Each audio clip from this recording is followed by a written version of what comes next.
Alright, when they finished comparing notes about Solo's explanation for true magic, it was already late. Lith had to rush to get out of the woods before it became too dark. He wasn't afraid of nighttime predators. His mother Elena, though, was another story. If I come back too late, I'll get grounded for weeks. Darn it all, I hate curfew so much. He did not want to come back empty-handed, so he'd take a couple of fat blinkers he had saved for moments like that out of his pockets to mention. The next day, Nana informed Lith that the Count had agreed to help and that some of his best books were on their way. Lith was forced to pretend to still be engrossed in Nana's history book. It was too big to finish in one go. He spent that day abridging all the Tier 1 spells into his grimoire, keeping only the name, hand signs, pronunciation, instructions, and a short description for each spell. I don't need to waste precious pages on this stuff. I can fake the hand signs by moving my hands fast, but I still need to remember each new magic word when I pretend to use fake magic. Also, if Nana wants to put me to the test, I need to show her my proficiency.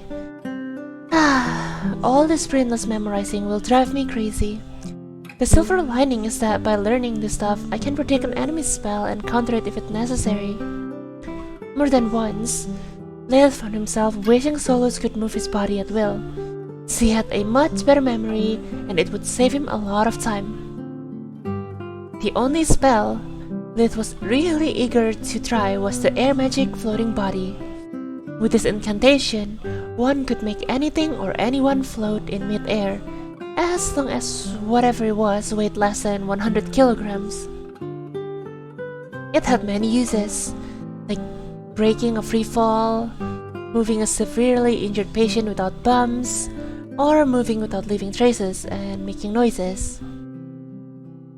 It was a vital spell for a hunter, no matter if their prey was a human or animal. Floating was something that Lith had attempted many times on his own, but with no success. He could easily make others float with spirit magic, but not himself. It was really hard balancing his whole body while focusing on the spell. The same could be said about using air magic instead of spirit magic. A minor mistake would make him float upside down, or make him spin like in a washing machine. Lith never managed to float properly, let alone move. If Solus is right and fake magic is a training course, I can use this floating body to learn how to float for good. Then, the most natural step is evolving it into a flight spell. I can't wait to soar through the skies like my childhood heroes. Right after lunch, Lith went back into the woods and started practicing floating body's magic. Word was like Brizarilak.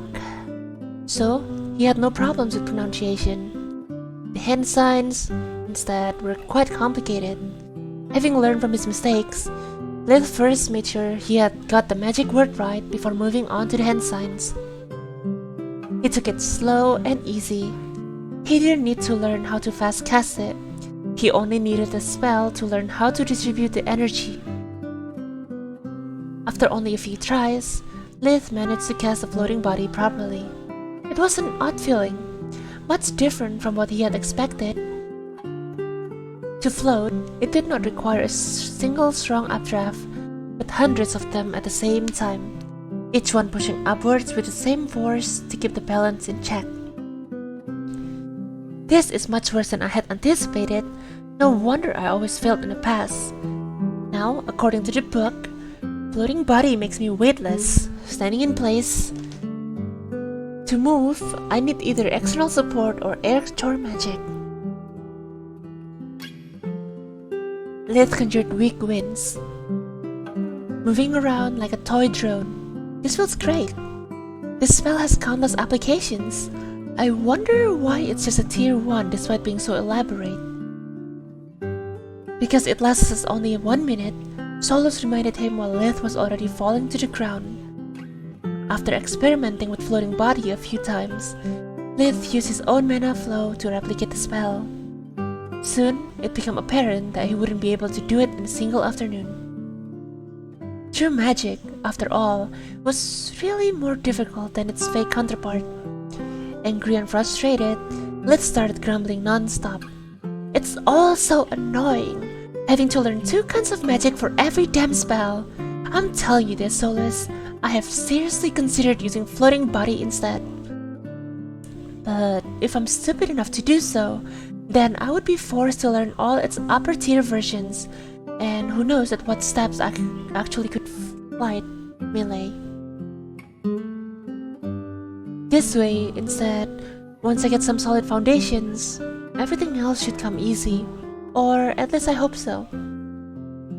Let's spend all day and night practicing his new spell, levitation. But when morning came, he had yet to succeed. The following day, a small crate of books was delivered to Nana's house, and she promptly handed it to Lith. If they were mine, I would never allow you to bring them out of my house, but the Count explicitly told me you are free to bring them home as you see fit. Lark is a very generous man. Don't abuse his trust. At first, Lith was really pissed off. He had completely forgot about his plea for help, and now he was flooded with useless books that he had to pretend to read. After 2 whole days as a shut-in, his body was craving some action. Then, he noticed that there weren't that many history books. Most of them were biographies and autobiographies of past and present prominent mages, archmages, and magi. He finally had the information he needed about how much talent he could reveal safely at hand. Lith could finally see a light at the end of one of many tunnels he was stuck in. So far, his apprenticeship had only added more problems to his life. Getting lucky for once made him feel really good. He took note in his grimoire of all the feats his role models accomplished and what age they managed to do it. Then came the most serious part, deciding how far to push his act. I'm of humble origins and with no backer. Mimicking a Magus is like courting death. If even revealing less talent than Nana brought a noble to try to kill me, showing so much skill would put me on hit lists of all the major families. Agreed, Solus chimed in. The best choice is to keep yourself below Nana's talent. If Count Lark starts protecting you, you can ramp yourself up to her level. A male mage of that skill would definitely be noteworthy. From then, it's better to adjust your power, talent based on how things develop. I thought exactly, Lith nodded. During the following weeks, while at Nana's house, Lith and Solus split the task at hand. Lith crammed all the tier 1 spell, while Solus would read the Count's books and take note of every relevant detail. Lith gave her control over both spirit and water magic, making it possible for her to flip books and write an appendix on the grimoire. During the afternoon, instead, they would try to make levitation work. Little by little, they were working out all the problems, sometimes even improving a floating body's foundations. Lith completed levitation after over a month of hard work. By that time, he had also already mastered all the tier 1 spells, but he was forced to wait. According to the Count's books, there was a feat worthy of a future archmage. So, he had to wait for another half a month before revealing to Nana the fruits of his endeavors. She was truly impressed by Lith's skill and determinations. Nana had told him that back in the day that she had needed less than a month to memorize all the book, and despite Lith being of a lesser talent, he had managed to accomplish the same result with just 2 weeks of delay. Nana had expected that it would take him no less than 2 whole months. Nana had offered for him to help her during the busy hours, and Lith gladly accepted. Until completing levitations, he had not hunted for over a month. Not only after the reserve of a game he kept in his pocket dimension almost depleted. That huge break had also cost him a lot of money. Lith needed to make up for the lost time. Officially, he only knew 2 tier 1 light spells, Finire Ratsu, which is the illness or injuries detecting spell, and Finire Dun, a basic killing spell, capable of treating coughs, light colds, and not too deep cuts. Hence, most of the times he would only get the diagnosed fee since it would be Nana's treating the patients. he would only get to heal minor injuries, yet his profits weren't that bad. Nana's business had deep roots. People from all the neighboring villages would come to seek her aid. By spending more time in the front office, they discovered that Nana was so much more than a healer for the people of Lutia. She was also their protector and the strongest law enforcer. Simply by living there, most bandits would avoid the village, and those brave enough to attack would quickly meet their maker before doing any real damage. Nana was also the shield for all the local merchants and populations. No foreign merchants, young master or young mistress could bully the people out of Lutia without incurring her wrath. Sometimes, she would even be called to put an end to a drunken brawl. Lid found it hard to believe that she had such disposition toward the people she served, always standing ready to intervene whenever it was necessary. One day, after Nana taught a lesson to a young noble and his bodyguards, who had believed that he could forcefully take any maiden that suited his taste, Lid decided to find out the truth. The old hag had already proven that she cared more about money than everything else. Lid had fallen for her kind act more than once, so he wanted to know what her real angle was. Being rude to his mentor was definitely a really bad idea, so he went with a subtler approach.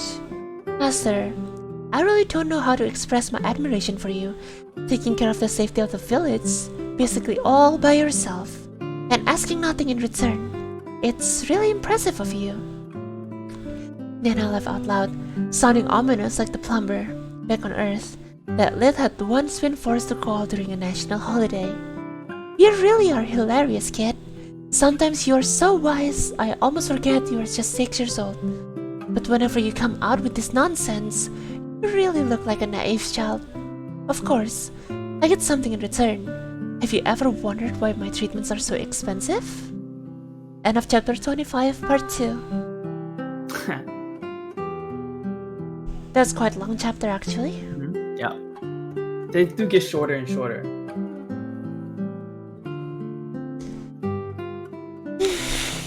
Pretty good. How are you feeling? Still a little bit sleepy.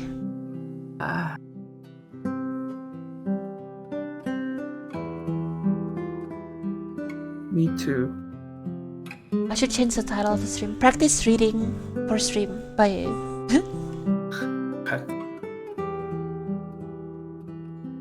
You're getting better and better. Practicing speaking for stream. Reading Supreme Magus chapter 26 plus.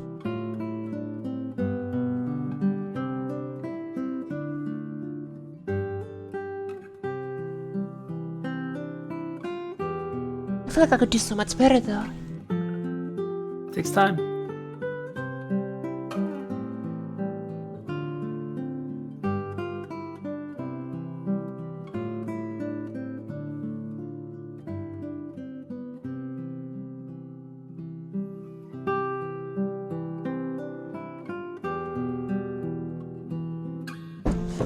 Poe comes out tomorrow. Yeah. I'm like working on some builds. You know, I'll just get whatever the quests give me. I'm not gonna try to think too much about what I want to build. I know the generalized idea for mages in Poe. Oh, okay. Yeah. So the way it works is that usually you focus on buffing 1 or 2 skills along with auras. And then just spam the heck out of the skill? Yeah, and then like end game you will reach like max resistance, which I think is like 70 or 80%. And okay. Yeah, so we can talk about that when we get there. But I can't wait for tomorrow. I want to try it out. Yeah. Alright, so you ready? Mm-hmm. Chapter 26, Kindness and Retribution. Actually, yes. Many times, but I always thought those were the formal affairs for a healer. The moment he said it out loud, Lith remembered how ignorant he was in the ways of the new world. They are not, Nana shook her head.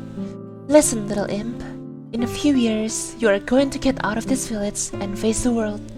Not everyone is as kind as your parents, and most nobles are not like Count Lark, sorry. For the average person, life is hard, and most of the time unfair. Hard work means nothing without luck and opportunity. I am not telling you this to scare you, but only because I don't want you to make the same mistakes I made. You need to wise up. So, let me tell you a story. Once upon a time, a maid's fallen from grace decided to return to her old village, to settle in and forget about her failures.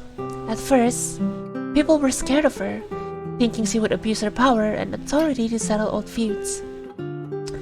But the maid was too tired and bitter for petty revenge. She only wanted peace. So, when she became a medicine woman, doing nothing but tending to the ill and wounded for a fair price, the villagers were really happy. And when they noticed that since her arrival brigands, merchants and nobles treated the village with much more respect, they became more ecstatic. But bad things kept happening from time to time, and the maids had no interest in playing hero. So, the people in the village offered her a deal. They would pay her a certain sum in exchange for her help. Everything was perfect, and everyone was happy for a while. Then, the villagers, the only one who benefited from her protection, decided to make a little change to the initial deal. Sure, peace and quiet were doing wonders for business, and the presence of the maids brought so many people from the neighboring village to get treatment. But that sum each year was a burden to their profits. Not even the fact that the county's most important noble had made the village the permanent seat for the local spring festival was enough to satiate their greed. So, they decided to convince the local farmers that it was in their best interest to help the villagers cover the sum they agreed to pay to the maids. You may ask how they managed to do it. Well, let's just say not by appealing to the goodness of their hearts. They simply threatened the farmers to change the exchange rate for their goods to the point of turning their life into a nightmare. What could farmers do about it? Nothing. They needed the blacksmith for their tools, the merchant to buy and sell cattle and crops. You can easily imagine the rest. Without the villagers, the farmers were cut off from the rest of the counties. By refusing, every single farmer would have to travel for days, each year, even to buy a new plow. Imagine how hard and perilous it would be, moving the cattle and the crops to the nearest merchant, all while leaving their family and fields unattended. Lith nodded, a ferocious expression on his face. Let me guess. According to the new deal, every time the farmers needed help of the maids, they would pay a share of the agreed sum? Just like everyone else, when Anna had finished her story, she could read the rage and disgust in the eyes of her disciple. There, Lith. I didn't mean to make you angry. My purpose was to show you what normal people, even good people, do to each other on their daily basis. We are good friends and all. That is until our pockets or families get involved. Then, one's own priorities came first. Life is hard for everyone, but for mages it's even worse. Normal people see them as monsters, nobles as something to control or exploit. Remember though, the worst always comes from your own. Even in a magical academy, you will find hidden ranks and hierarchy. The competition will be tougher than you can imagine. The pressure both families and teachers put on those poor kids quickly turned them into ferocious beasts. They get measured, judged, and looked down upon for every mistake they make. Social status, wealth, talent, the more they have, the higher the expectation. Everyone burdens. Okay, wait, how do I read that? Social status, wealth, talent. The more they have, the higher the expectations. The higher the expectations everyone burdened them with. Okay, I read it wrong. Yep. I was trying to see the comma, the period, and try to space it out, but I think I messed up a little bit. Yeah. Sorry, you guys.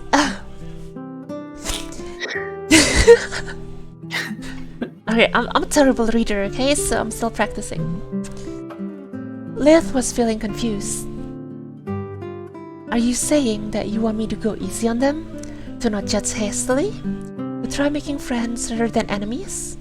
He was inwardly scoffing. God forbid it.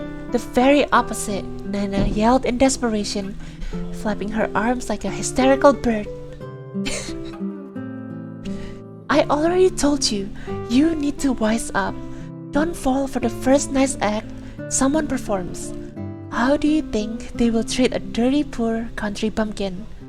How do you think they treated me? At first, you will easily make friends with the students from the lower classes, but as soon as you reveal any talent, you'll only be surrounded by two kinds of people. Those who want to destroy you and those who want to suck up to you. Stay away from the former, and even further from the latter. Otherwise, you'll end up like me, naively believing to have lots of important friends until you make one single mistake. Then they pile up on you like everyone else, leaving only scorched earth around you. When she finished talking, Nana looked really tired and bitter. She stared at the floor with watery eyes, seeming to have aged another 20 years in just few seconds. Leth pondered for a while on her words before giving her his answer. I appreciate the thought and will treasure your words forever. I also hope that you'll understand that your story kind of pissed me off big time. So, here's my plan for the immediate future. When Anna finished listening to Lid's idea, she laughed heartily, going back to her old snarky self. That's what I'm talking about. Good boy. My good sense is finally starting to rub off on you. You have my permission, but do it only in my absence. It would be bad for my revenue otherwise. If anyone complains or try to do something funny, I'll cover for you. In the following months, Lid had to prove his magical skill as a healer time and time again. Before Nana gave him a Tier 2 spellbook to learn from, this allowed him to expand his official skill set and be recognized by the people of Lutia as a true healer. Lith was finally able to enact his plan. Nana wasn't always at her home office. Sometimes he had personal businesses to attend to, but most of the time, it was because he had to do house calls for patients that cannot be moved. During those times, Lith was in charge of everything. Those who could afford to would wait for Nana to return. Lith was still 6 years old after all. He didn't seem trustworthy enough to put someone's life into his hands without Nana's supervision. Emergencies couldn't be planned, so there was always someone desperate enough to come for his help. His first real patient ended up to be Luca, Rizal's youngest brother. He was just a toddler, so his mother, Lisa, had a terrified expression when she had brought him in. Luca was crying desperately, his left arm purple and swollen, bent in an unnatural angle. Lith hadn't even finished pulling the curtain to give them some privacy when Lisa laid.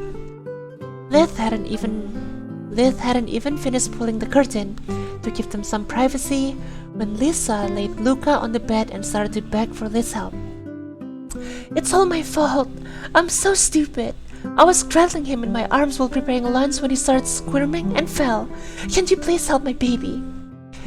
Lith quickly waved his fingers into a Venire Ratu. A small wisp of light danced around the baby before penetrating his chest. The light spread throughout all his body, becoming dimmer around his chest and left arm. Immediately after, Lith faked a Venire Lakat. Guided by his willpower, the light magic first dulled the pain. Then, it made the bone fragment reattach himself to the ribcage and arm. Lith activated his invigoration breathing technique on the baby. He used the imaging it provided him with to make sure that the bones were perfectly healed and aligned before interrupting his spell. He had a broken arm and cracked ribs, but now he's as good as new. Luca was still crying, but now he was moving both arms. His skin was pink and with no traces of bruises. Lisa sighed in relief. thanking Lith with deep bow before handing him with money. It was Nana's usual fare, 4 copper coins, enough for a family of 4 to eat well for one day. Lith took only 2, what he would have paid without the village protection tax. Seeing that he was confused, Lith whispered, "I know about the deal with the villagers, and I am not Nana. I protect no one. Also, us farmers need to stick together, am I right? Please, keep your lips sealed about it. Otherwise, the next time I'll be forced to ask you for the full price." Lisa was shocked, her eyes watery. She didn't know what to say. "Then, can I ask you to check my leg too? It's been hurting for a while, and the pain's not getting any better." "Is that how little Luca managed to slip away?" Lith asked. "Yes. A few weeks ago, I took a bad fall while repairing a hole in the roof. At first, it didn't hurt much, and with a baby, we can't afford a visit after every small accident." Lith used Infoguration again, using the injury detection spell as a cover. Holy crap! Her leg is badly cracked. It's a miracle she was still able to walk without a limp, Lith thought. After healing her, Lith was conflicted about taking the rest of the money. He could see Elena in her. All the sacrifices his family had made just to keep Tista alive were always vivid in his memory. Lith couldn't avoid empathizing with the daily struggles his neighbor had to face every day. It allowed him to perceive them as real people, just like him, instead of dismissing them as trash, like he always did with those he killed in the past. Luckily, Lisa made the choice for him, handing over the money and opening the curtain before he could say a word. What a proud woman, truly deserving of my respect. Next time she comes, I'll perform the healing while checking up on the wounds, so she won't get to pay. Those 4 copper coins were the heaviest Lith's hand had ever held. Lisa's family would have to skip a meal or 2 to cover for that expense. From that day onward, Lith would do the same thing for all farmers, always prompting them to silence. Soon, his reputation grew wildly outside the village borders. Inside those same borders, though, things were quite different. On another occasions, when Nana had been called away, another kind of patient walked in.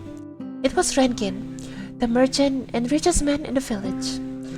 Rankin barged in while carrying his son on a makeshift stretcher, with the help of one of his assistants. "Nana? Where in the hells is that wretched healer when you really need her?" She is away at the moment." Lith moved forward, making way for the stretcher. The boy was around 15 years old. His black hair stood out on his pale face. He was bleeding from his leg, despite the wound being tightly wrapped up.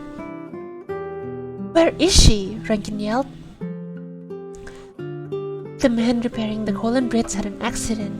She will be back in the afternoon at the earliest." "You idiot! Can't you see that my son is dying? I don't have that much time." Lith snorted in annoyance. "If you have to yell and be rude, there is the door. If you want me to take care of him." Lith extended his right hand while pointing with the left at a sign on the wall that said, "Payment up front, no refunds." "Pay you? What are you, 4? "Almost 6.5. Again, if you aren't going to pay, make space for real clients. If you want miracles, feel free to pray, but do it outside." This tone was stone cold. Okay, Rankin gave up. "Here is your goddamn 4 copper coins." 8. Let's stop him before he could take the money out of his pouch. "That's clearly a deep wound, requiring 2 tier 2 spells, if not even a tier 3. Either way, the price is set to 8 copper coins." Lith pointed to another sign, stating the prices. Check up 1 copper coin, tier 1 spells plus 1 copper coins, tier 2 spells plus 3 copper coins, tier 3 spells plus 7 CC. "Those are Nana's prices?" "You're not Nana!" "Really?" Let's mimic his master's crabby tone. "What gave me away? The age? The height? The gender?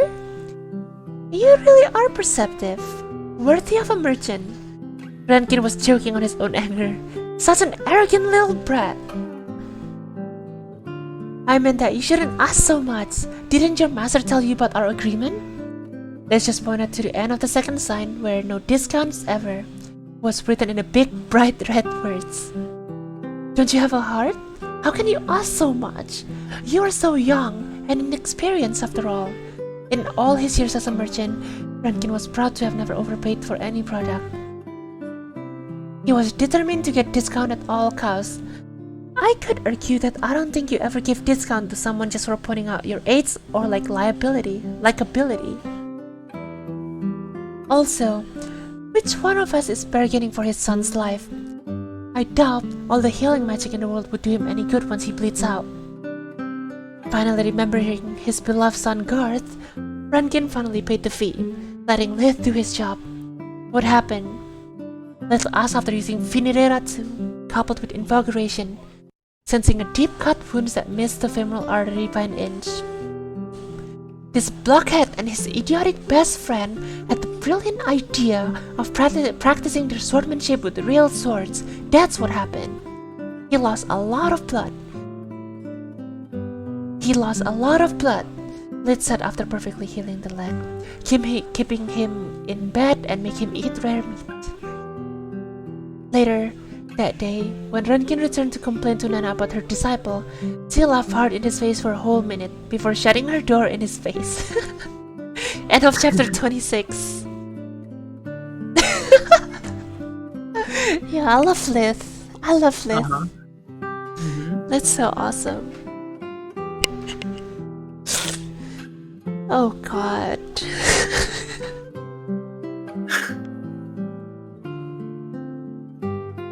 Chapter 27 is kind of long. Do I want to read it? Yeah, read it. Read 3 and we go play. Okay, let's read one more and then let's go play. Give me a short break. I need some water, maybe a little bit of chocolate. Oh my god, eat some real food, please. Chocolate is real food. You know At least for me. with you. You know, once I survived off, well, when I was in school, I survived off chocolates and instant noodles. I'm not surprised. That's like what you're eating now. Well, let's just say my body's accustomed to it. Chop.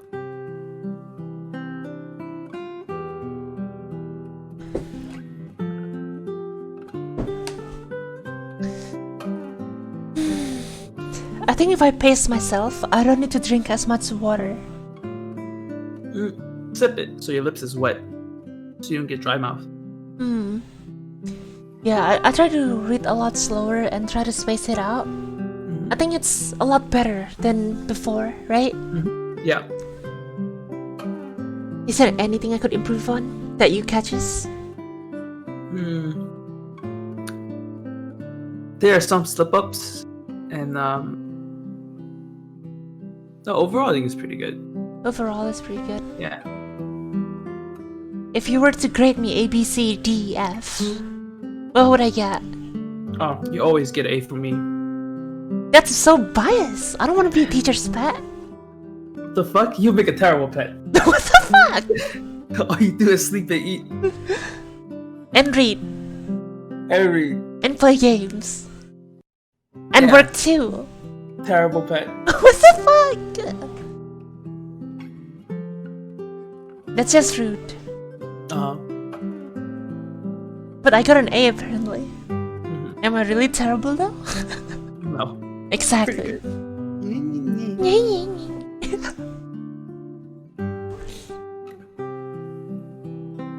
Alright, chapter 27. Merits and Trust. 2 more years passed. Lith was now 8 years old. During that time, he had mastered all the spells contained in Nana's books, which brought his official skill set up to the most common tier 3 spells.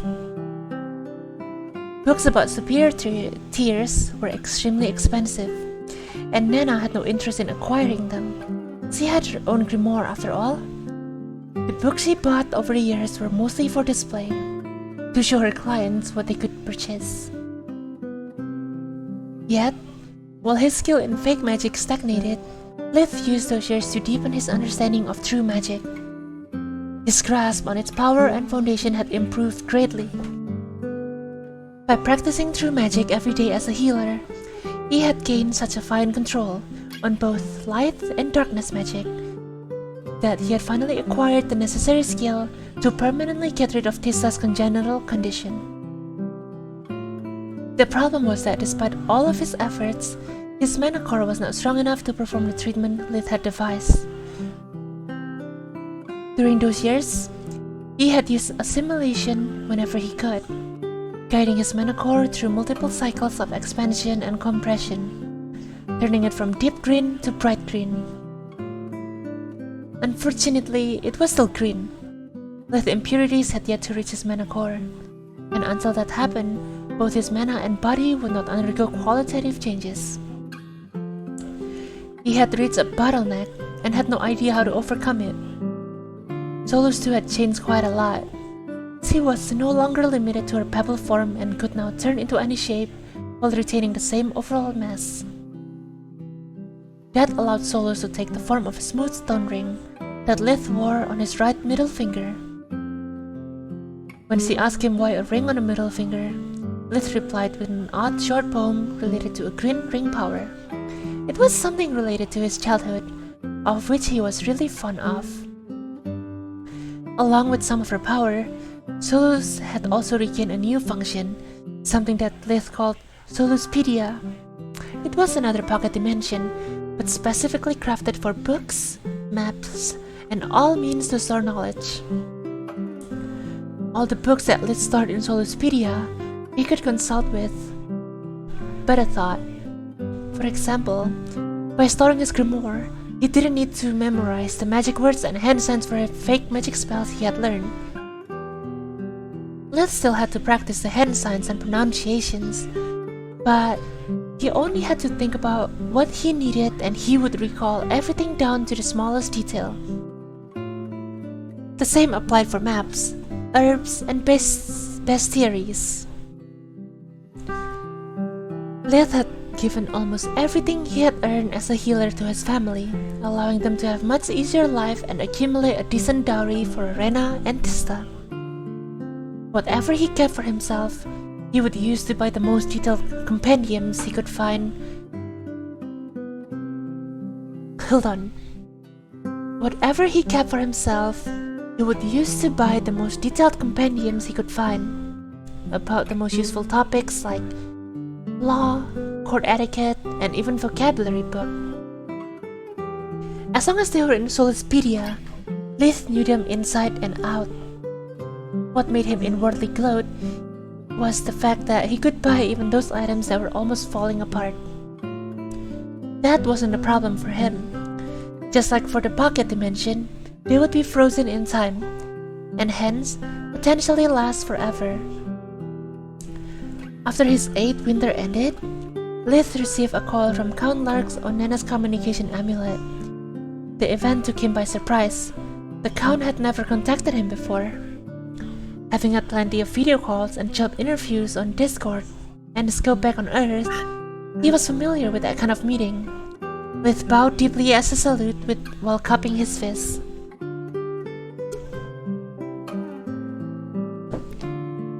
Dear Lith, you are always so polite. No need for all the formalities. You are among friends now. Count Lark had convivial and friendly demeanor, making him look more like an uncle, calling his nephew rather than a lord. Count Lark, to what do I owe the pleasure of this call? Let's look at Nana, who stood beside him, in a search of approval. She nodded while staring at the magical hologram of the Count. You have accumulated quite some merits. I wanted to know if you plan on using some of them. Merits were something that anyone contributed to the welfare of the kingdom would receive, and could be exchanged for privileges or commodities. A convict could have his sentence shortened by serving in the military and earning merits. A farmer could get more land for free. A scholar could get a recommendation for a government job. Merits? That was taken aback. I didn't do anything to earn such things. Quite the contrary, dear Lith. Every year I receive hundreds of commendation letters from the farmers and their families about the outstanding job you are performing as a healer. Since Lith had started to give treatments for half the price to the farmers, they would wait for Nana to leave the village before coming to her home office to receive medical care. Nana knew it and didn't care. They still needed her for the emergencies, and the house call extra fees covered whatever profits he may have lost. A letter counts for earning merits? Lith asked, still confused. One letter, no, but dozens, hundreds of letters all about the same person for a prolonged period of time. Of course they do. Do you have anything in mind the kingdom can help you with? Lith pondered for a while accessing the law books in Soluspedia. Asking for more lands was akin to a suicide. His family was already stretched thin and they couldn't afford hired help. The kingdom would not trade merits or money, but Lith could still get the next best thing. Do I have enough money for my family to be exonerated from taxes this year? Count Lark dropped his monocle from the shock, his mouth ajar. Taxes? Your family still pay taxes? Yes, we are a law-abiding citizen, your lordships. Lith was almost as confused as the Count, but with a better poker face. I'll flay my accountant alive. The Count jumped off his chair, his face red from anger. I told that incompetent fool to exonerate your family since the day Lady Nerea took you under her wing. I swear to the gods, I'll fire that man with such bad references, he will never find another employer. Let's try to calm the Count down. Maybe it's for the best. I'd prefer to be exonerated because of my merits, rather than for being a magician in training. The Count sat back down, a perplexed expression on his face. Why? The result is the same, and you would get to keep your merits for the future needs. It may seem just a matter of semantics, but it's not, Lith explained. If my family gets exonerated, sooner or later it will come out, and what happened next will depend on the reason why we got it. If it's because of my status, in the eyes of the community it would be an unfair privilege that could generate envy and grudges. In such a tight community, it could prove to be toxic. Help and support from the neighbors are of paramount importance for a farm, and I will not remain here forever. If you get exonerated because of my merits, instead, it would be something that the community has bestowed upon me, as a sign of gratitude for my good deeds. Being able to somehow repay their benefactor would make them feel happy, and prevent them from harboring ill feelings. During the whole explanations, Lith was inwardly crying out of joy, congratulating himself for purchasing the vocabulary. I can finally talk like I used to back on Earth. The inability to express myself correctly has always been such a burden, he thought. Magic is indeed the supreme form of art. Count Lark nodded in agreement. Only a magician can be so wise despite being so young. I am honestly impressed. A dragon whelp is still a dragon after all, Nana chimed in. The boy is not only wise beyond his age, but also is blessed by the light. He is talented enough to have already invented his own light spells. This skill as a healer is almost at the same level I had back at his age, and he even created some cosmetic spell for his sister. She has the fairest skin I have seen in my whole life. This is just between us, of course. Lith was smiling and nodding, but he was actually scared to death. Nana seemed to have seen through some of his deception. Wonderful, just wonderful! The Count jumped off his chair out of joy, once again losing his monocle. Thanks for your trust, Lith. I will keep your secret with me at all costs. After the call ended, Lith stared at Nana, unable to express his questions out loud. She laughed out tauntingly as usual. Don't be so shocked. I'm a maid too, after all. When some of your patients came back for a second opinion after describing their injuries to me, I was bound to discover the truth. Some of those wounds were supposed to be beyond your skill. As for your mother and sister, You just overdid it, little imp. Whatever you did made them too gorgeous. I commend you for doing it slowly and over time, but whoever knows a thing or two about magic would suspect something. The Khan too would notice it. Once Rena's first and Tista later take part in the Spring Maidens contest. Or do you think he has acorns instead of eyes? It's better to play it this way. Lark is an honest man, the best noble I have ever met. If you think he has your trust, he will do his best to uphold it. You are still his precious pet project after all. I doubt he would risk losing everything he has invested so far for such trivial matter. Liz could do nothing but agree. Master, you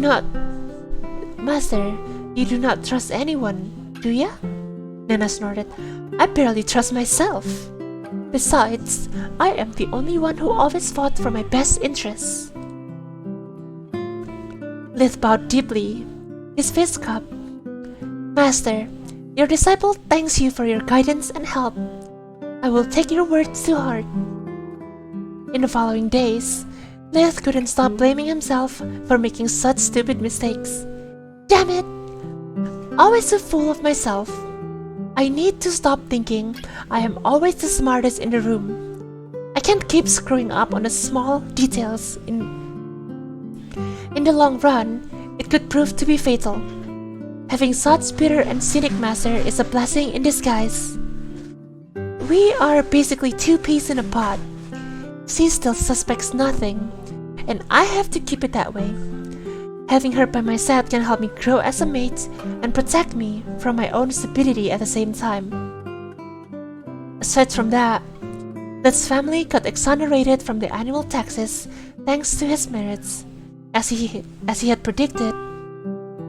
That caused only joy and happiness in the neighbors. It had happened thanks to them after all. Sorry, hold on.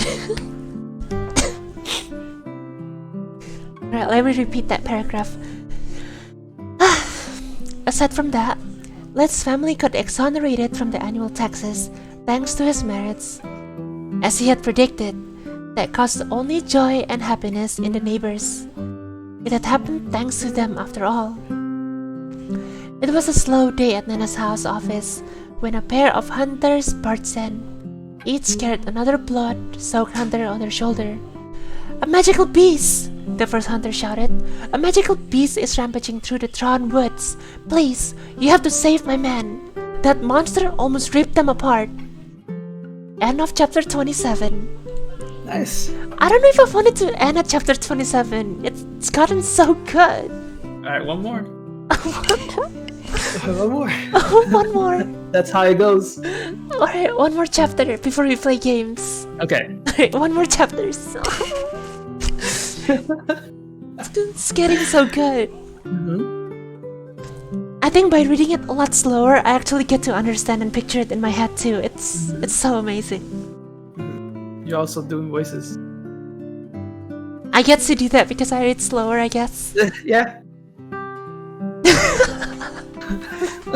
Yeah, I love it.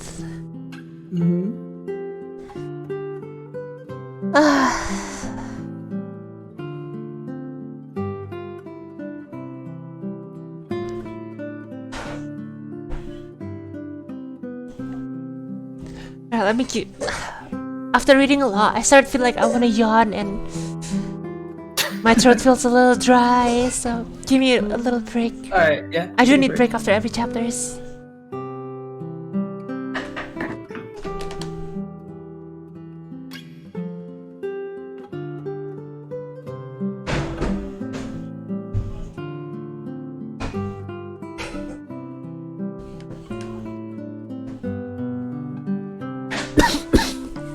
Alright. You okay? Choke on water.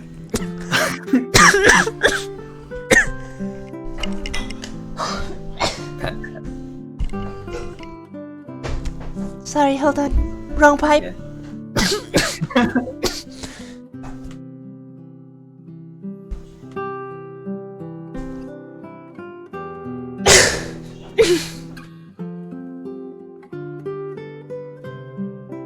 Bleh. Okay, feeling better? You think there's still water in my lungs?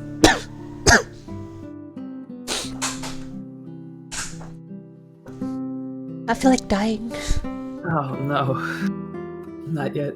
Get the stretcher, call 911. Okay, I got you. You need CPR? I got you. No. I'm okay with that part. Let me die in peace. I have DNR. I have DNR. Okay. You know what DNR is, right? Yeah, do not resuscitate? Yes.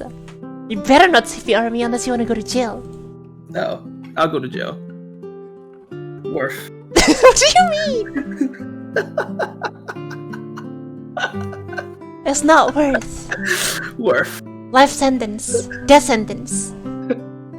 Worf. Alright. Chapter 28. Hunter and Prey. Sorry, I feel like there's still water in there. Take your time.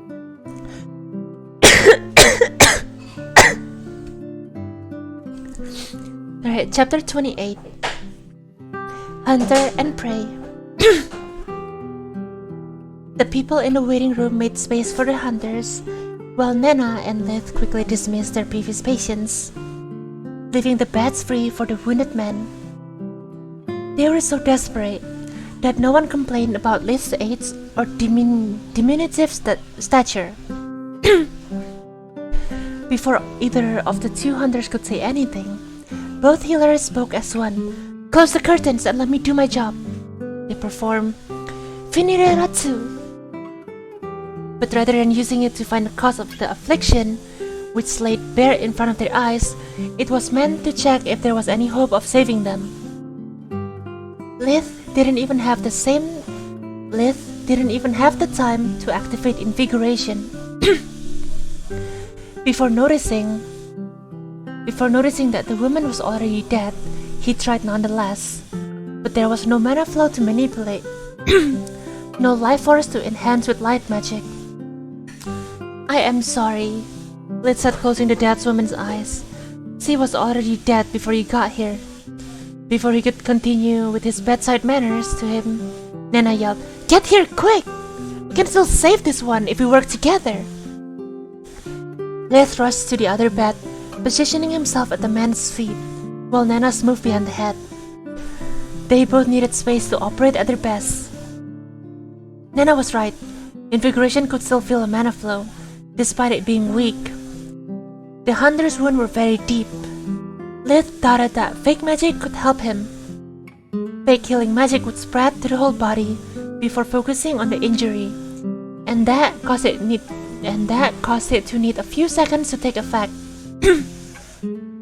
Even worse, the spreading and focusing process would cause the spell to lose some of its effectiveness. True healing magic, instead, would directly affect the wound. Thanks to invigoration, Lith was also able to pinpoint where to send the light mana with surgical precision, maximizing the potency of the spell.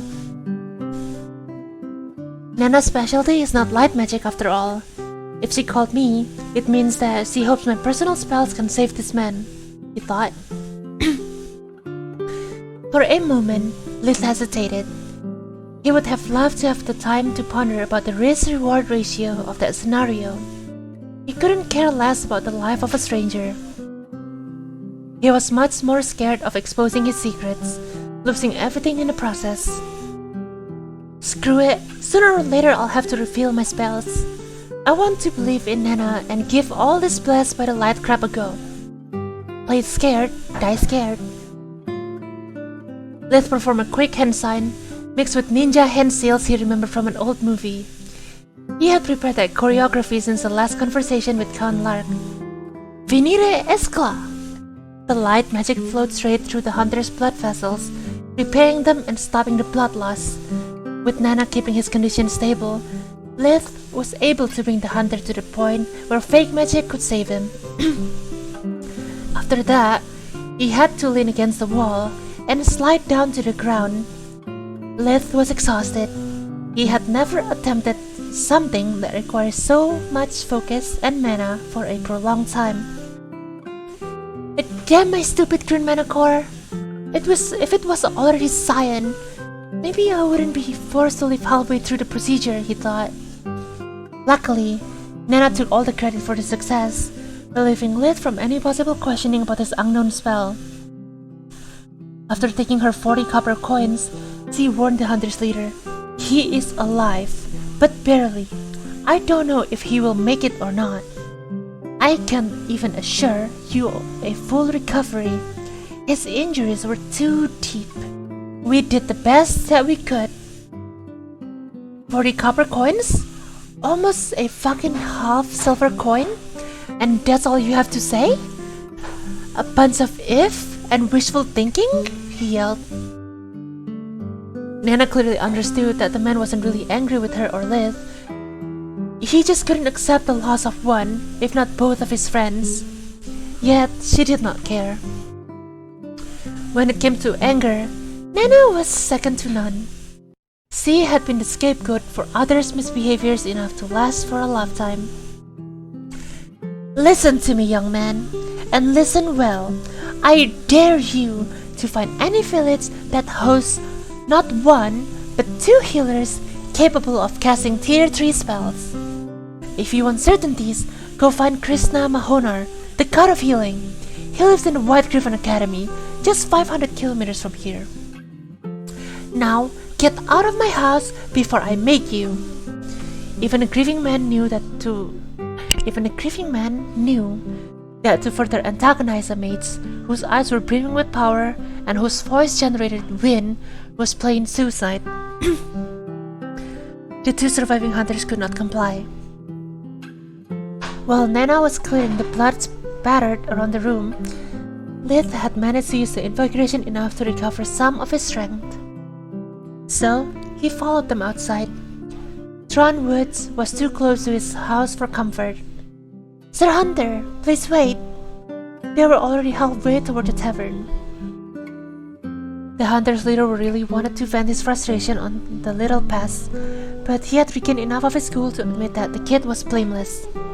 If anything, he had contributed to saving the life of his little brother. That, and he was still scared shitless of Nana. No need for honorifics, young man. My name is Eckhart Longrun. And this is my sworn brother, Black Viruthia. My name is Lith. The 3 men bowed to each other. The man whose life you saved is my little brother, Otum Longrun. If I can do anything to return the favor, you just need to say the word. Could you please tell me more about this magical beast? Eckhart shivered for a moment, his eyes closed by the fear that memory generated in his heart. But he was a great hunter, who had danced with his death countless times. With every passing second, he was recovering both his courage and spirits. It's a huge spike. Do you know what it is? Lith nodded. According to the bestiary in Soluspedia, a pig was a bear that had evolved into a magical beast. They were in tune with earth magic and in rare cases, also with fire magic. It all started around a month ago. The farms on the east side of the Tron Woods were being attacked by a mad beast. At first, he would just slay some cattle before returning to the woods. But then, that harpy of Baroness Wrath put a huge bounty on the pig. In the hope of avenging her mad son. She believes he had fallen prey to the beast some years ago. Wrath, we thought, that name sounds familiar. The psycho that tried to rob you of your bunnies, Solus reminded him. And that was the beginning of the end. After slaying some wannabe hunters, lured by the promise of easy money, the pig got taste for human flesh. From that moment, it started to hunt down its pursuers with elaborate traps.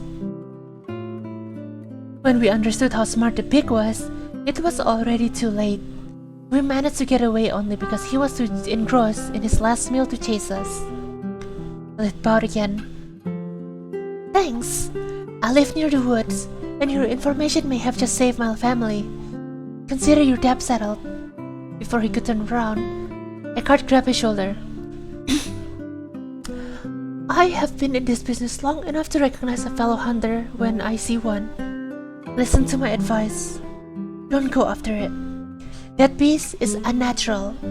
Not only is it smart and cunning, but it also moves at unbelievable speeds. No matter how fast you run away... Okay, wait, hold on. Back up. No matter how fast you run away or chase it, it keeps switching places, like a ghost. I know it sounds stupid, but I believe it to be a vengeful spirit. Let's thank him again, before going back to help move Autumn into one of the tavern's room and to be clean the blood on Nana's house floor. When he finished, Nana handed him 20 copper coins, half the fee. Go home and rest. You really are talented in light magic, but that spell is too draining for you. Use it only in case of emergencies, Lilith nodded. But before going back home, he needed to purchase some things. He kept discussing the matter with Solus the whole time. Facing such a monster without more than one plan and enough preparation was idiotic. After warning Celia, he spent the whole day resting and using accumulation. In a life or death situations, even a small power-up could make the difference. That night, he slept for the first time in 2 months. Lilith wanted to be at his peak condition. He wasn't willing to take unnecessary risks. Damn, I read too fast on that one. Lilith wanted to be at his peak condition.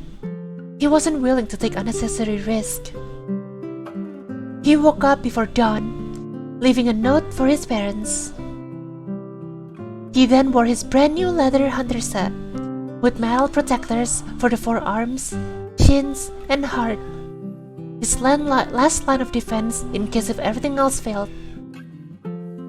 Once outside, after checking there were no witnesses, he cast the soaring hawk spell and took flight. The Tron Woods was too big, and moving on foot was too slow. Using both his life vision and Solus mana sense, he started looking for his prey. While moving near the top of the trees, it didn't take long to find it. The beak wasn't even trying to hide. Lilith could trace it thanks to the bare claw marks on the trees and rocks. When he found the beak, it was eating a deer. So much for a smart and cunning. How the heck can it still eat? It should have filled its belly many times already, Lilith thought. Nevertheless, let's see if I can kill it nice and easy. The beak was on the ground, while Lilith was in the sky. The distance between them about 30 meters. While within spirit magic's range, Lilith sent a huge wave of mana, trying to snap the beak's neck in one go. The beak's instinct was sharp. Even if it was still unaware of the new hunter, it could feel that something was off. It was infused his whole body with earth magic. So when the 2 mana flows clashed, the spirit magic was diminished to a neck rub. Damn it! Spirit magic failed again, just like with the rye. It seemed that magical beasts are able to use fusion magic to some extent. Solus commented, "No duh, Sherlock!" What's worse is that fusion magic is spirit magic's bane. It can disrupt my mana slope by making it useless. But that only stands for direct attacks. Having his first plan fail, Lilith hid behind the tree while moving away from the beak. Casting spells in mid-air still required too much effort. He also wanted to keep his ability to fly a secret from the prey. Once on the ground, he took a roundabout path toward the beak, using float to keep quiet and a subtle dark aura to cancel out his smell and aura. When Lilith found the beak again, it was still sniffing the air, looking at its surroundings. Lilith moved right behind its backs before unleashing a stream of lightning as big as the crowd's beak. It had no effect, aside from angering the magical beast and blackening some of its fur. Holy shit! I would have never suspected that Earth fusion could shield from lightning. The beak roared its challenge, standing tall on its hind legs. Roar! It was an enormous beast, at least 4 meters tall, with a weight close to a ton. Its fur was deep brown with shades of green, and its green eyes were staring at Liz with malice. Too big for comfort, Liz summoned a strong wind, hoping to take advantage of the unstable position to topple the beak and prevent it from charging ahead. The beak channeled even more earth magic, becoming heavier while digging deep into the ground with its claws. It managed to fall back on all fours, now standing 1.6 meters tall at the shoulder. Magnificent display of earth fusion, Solus couldn't her admiration in. Lit felt much the same, but he was too worried to say anything. Yeah, I'm clearly a noob compared to it. Ice spears! Countless spears of ice appeared out of thin air encircling the beak. Each one was 2 meters long, 10 centimeters thick and razor sharp. It was Liz's sure skill spell. The spear came down at the same time, like a deadly rain. The beak didn't seem scared though. It roared again, roar! Getting partially up on its legs before slamming its front paws on the ground, creating a spherical shield made out of earth and rock. The spears crashed against the summon barrier, inflicting no harm to the beak. Both Lith and Solet cursed as one. Fuck me sideways! Magical beasts use true magic too! That's the end of chapter 28.